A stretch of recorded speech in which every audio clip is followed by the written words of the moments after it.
got a chance to see Regretting You with Allison Williams and McKenna Grace. Let's talk about it right now.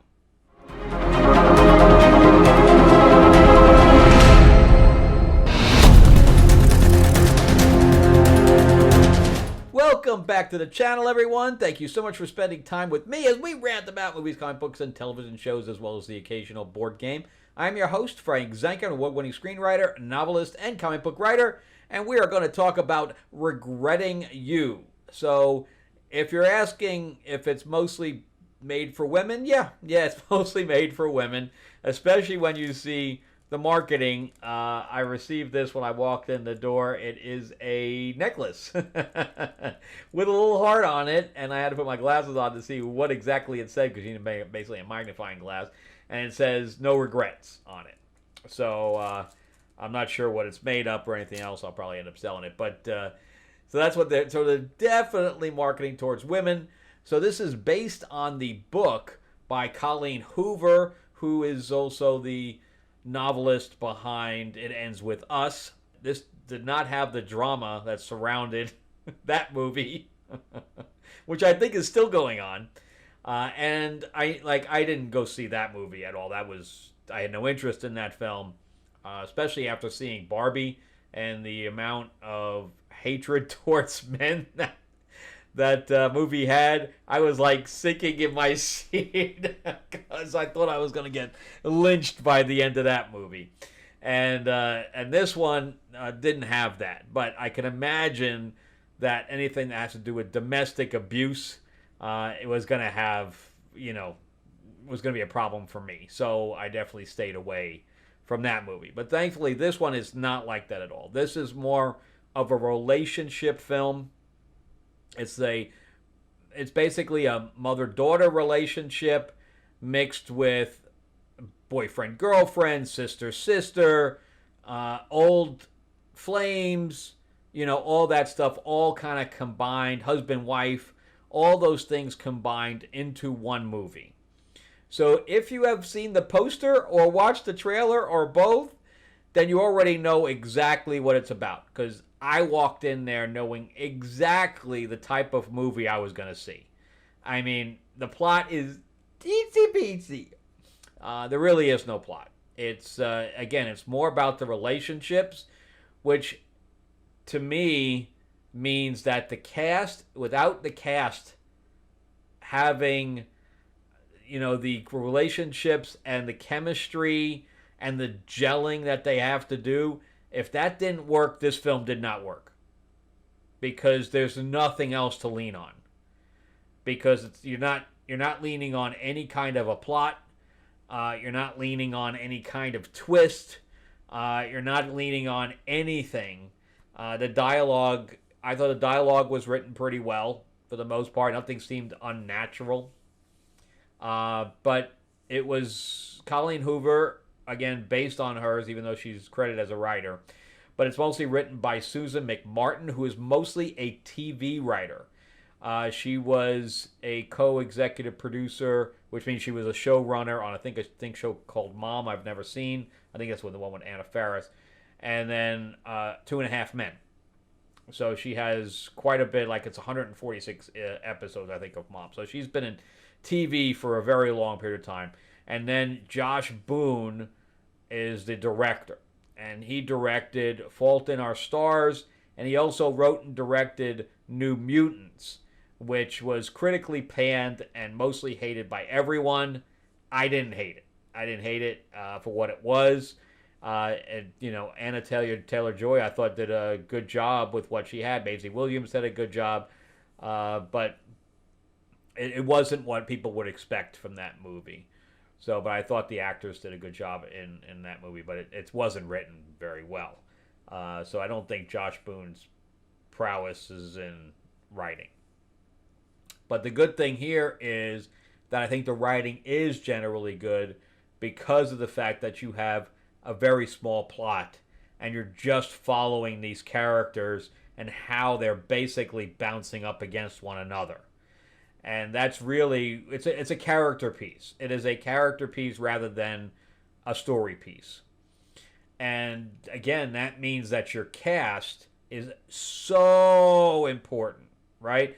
So you have Allison Williams, who I'm a big fan of. She has these big blue eyes and stuff like that. She's, again, from Megan 2.0. She's from other things as well, but that's the things that I've seen her in. I think she has some sex appeal as well. She's tall, too. I think she's like 5'8". And then you have McKenna Grace. Those two are the main characters. I think they have equal amount of screen time. And McKenna Grace, I did not even recognize from Ghostbusters. It's amazing what changing the hair color, and I think she had this, broccoli top on Ghostbusters. She didn't even look the same at all. And mostly what I know her from is Annabelle. She looked similar in that, of course, just older, but it's amazing what a couple of years will do, because she is 19, I believe, 18 or 19, and she looks like she's in her 20s. It's crazy. The same thing with Mason Thames, who I think is also 19, and of course he's in Black Phone right now, and that means hopefully he'll have 2 successful movies in the theater back to back. He's going to be, he's jumping up in his popularity very, very quickly. His celebrity status is really growing, because he also was in How to Train Your Dragon. So he's really, really pushing it. And, of course, he was in the original Black Phone as well. Then you have Dave Franco in here as well. He's probably the third, the one that has the most parts besides the other two, but far less. And, Dave Franco's just coming off Together. Again, they probably shot that at way different times, but as far as release dates are concerned. So, Dave Franco and Alison Brie were in that, which is his real wife. So he keeps himself busy as well. I think he did a really good job in here, too, especially when these actors had to play themselves younger. You see them as teenagers, and I'm like, do they really look as teenagers? And they come off a little bit as teenagers, but they did a good job of trying to act like teenagers, but I wasn't buying it. And then, of course, you also have Willa Fitzgerald, big fan of hers. I think she's incredibly talented. She has very, very small part in here. Very, very small part. I loved her in Strange Darling and in the first season of Reacher. I think she's great. My only issue here was Scott Eastwood. That boy, man. You gotta leave him in an action role. He did not fit in here at all. All the other actors were really gelling, and they looked very natural together and everything like that. And then you had Scott Eastwood, who was like the square peg in the round hole, man. He did not work. That casting was awful. I don't know why they gave him that. And thankfully for the film, he had a very, very, very small role, the same size role as Willa Fitzgerald. Because again, if you've seen the trailer, you know that their deaths are the ones that move everything forward. They die basically right in the beginning. And then you have Clancy Brown that makes a very, very small appearance here as well.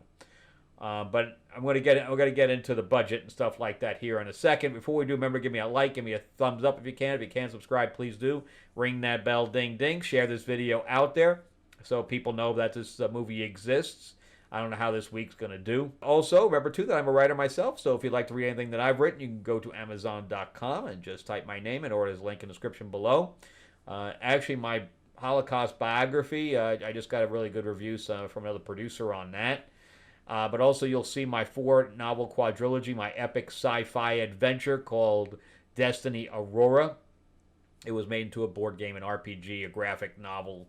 It's on Audible, so if you like Star Wars, Star Trek, Guardians of the Galaxy, you're going to love that. Also, my fantasy novel, Tales of Ravenor, the Iron Witch. So if you like Game of Thrones, House of the Dragon, Lord of the Rings, you'll love that one as well. We got magic, we got dragons, we got griffins, we got all this stuff. We got, of course, witches. It's really, it's a lot of fun. And then we have my new comic called Fairy Tales of Terror that did very well on Kickstarter, and we are fully funded. And I just finished writing issue 2. The artists are moving forward, hopefully as fast as possible for the finish up this issue because I want to start moving on the second issue as quickly as possible. But anyway, we're in late pledge. I will be retiring certain covers. So you can go to fairytalesofterror.com and jump on that before I do retire some of that stuff. And then if you're interested in filmmaking, again, I've been in the industry for 19 years, probably going on 20 now. So I'm giving a little bit of a master class on November 1st and November 2nd where I'm teaching writing structure, scheduling, budgeting. So if you want to do a short or anything to that effect, you'll learn how to do that. If you want to do a full feature, I'll be teaching that as well. I'll talk about some crowdfunding. I'll talk about how the industry is changing right now, all that stuff. So you can just comment below. Actually, there's a link in the description below to the Eventbrite, and it's not expensive. It is not expensive, so definitely jump in there. Everybody thought it was crazy for dropping the price like I have. Anyway, let's jump back into the movie. Again, I only saw this mostly because of the cast. Again, Willa Fitzgerald, Allison Williams, and McKenna Grace, and even Dave Franco. Big fans of all those guys. I think they're all talented, and they all really, really step up here. So, the movie is about the husband, which is Scott Eastwood, of Allison Williams dying in a car crash, which you never see, along with Willa Fitzgerald's character, who is the wife of Dave Franco's character, and also the sister of Allison's character. So, you have all this stuff, and she got pregnant very young, like in high school, and that's why McKenna Grace, who is playing a 17-year-old in this case, which is not far off from her real age, that's why they're pretty close, because I think Allison Williams is like 38 or something like that in real life, but they're obviously pretty close in age. So it works because it's told that she got pregnant very young. But anyway, so that's the basic catalyst. And then, of course, just from the poster, you know that Dave Franco and Allison Williams are, have some sexual tension and stuff like that. And then, of course, you also have McKenna Grace and Mason Williams, Mason Thames' character, they're having a relationship. And, it's more of a coming-of-age relationship between the two of them. And it was funny to see them, interacting inside an AMC. It was a big branding thing for AMC, because he works in a movie theater because he wants to be a filmmaker, and she wants to be an actress. So those parts really didn't work for me. It was more about them trying to get into college. That's about it. And Dave Franco's character is also a teacher, and he teaches. They're in his class for the most part as well. So you have all this stuff, and then you have Clancy Brown's character, who is the grandfather of Mason Thames' character. So that's where all the pieces actually go around. And again, there's no spoilers here because there's no plot. It's a day in the life of, for the most part. You can't spoil the film. It's impossible. But I really enjoyed it. I thought, again, it's very heartfelt. And I was actually very happy when Scott Eastwood left the film. He was the anchor drawing it down. He had an interaction with McKenna Grace as a father. Did not work at all. At all. I did not buy that he was her dad in the least. It didn't work at all. So when he left, there was actually a breath of fresh air for the film, where everything was like, I think everything moved a lot more smoothly when he was gone. And you have to also buy the fact that this man just died, the one that she'd been with for 17 years, and there's sexual tension between Dave Franco and Allison Williams. We have to buy into that literally the man just died and she's, going off to something new. So if you can't buy that too, that portion of the film doesn't work. So you have to buy into it. And you have to root for that. because if you don't, then again you're not gonna get out of it these extra little pieces that of the puzzle that are kind of all over the place. But again, I thought the acting was very, very natural outside of Scott Eastwood. I thought that there was a lot of really good interactions, and I thought they were directed very well. Again, I don't. I guess that Josh was like, I don't know how to direct this guy, man. Just give him a gun, then he'll be good. Because he was in Suicide Squad and stuff like that. But he mostly does action stuff. And I think that's where he should stay. He should never try to go into drama again. He is not his father at all. In fact, I think even his sister is doing better work than he does for the most part. But I recommend the film, again, especially for a date night situation. Your girl, or if you are a girl, you're gonna like it, because it's got all the kind of the elements that'll give you the teary eye, or give you the oh, or give you the it gives you all that stuff. So if you're looking for that in a film, you will not be disappointed. For the men, if you're looking for anything that has any action in it, you're not going to find it here. So if you're into the touchy feelies once in a while, that's what this film's going to give you, and it'll make your girl happy. The writing, the plot, I cannot rate this film based on that because there isn't any. I'm going to base it purely on the acting and the characters, and I'm going to give it an 8 based on that. Okay, but if I base it on the plot line or anything like that, it's more like a 5. But it was elevated by the actors. All right. Well, that's it for me. Remember to give me a like, give me a thumbs up if you can. If you can't subscribe, please do. Ring that bell, ding, ding.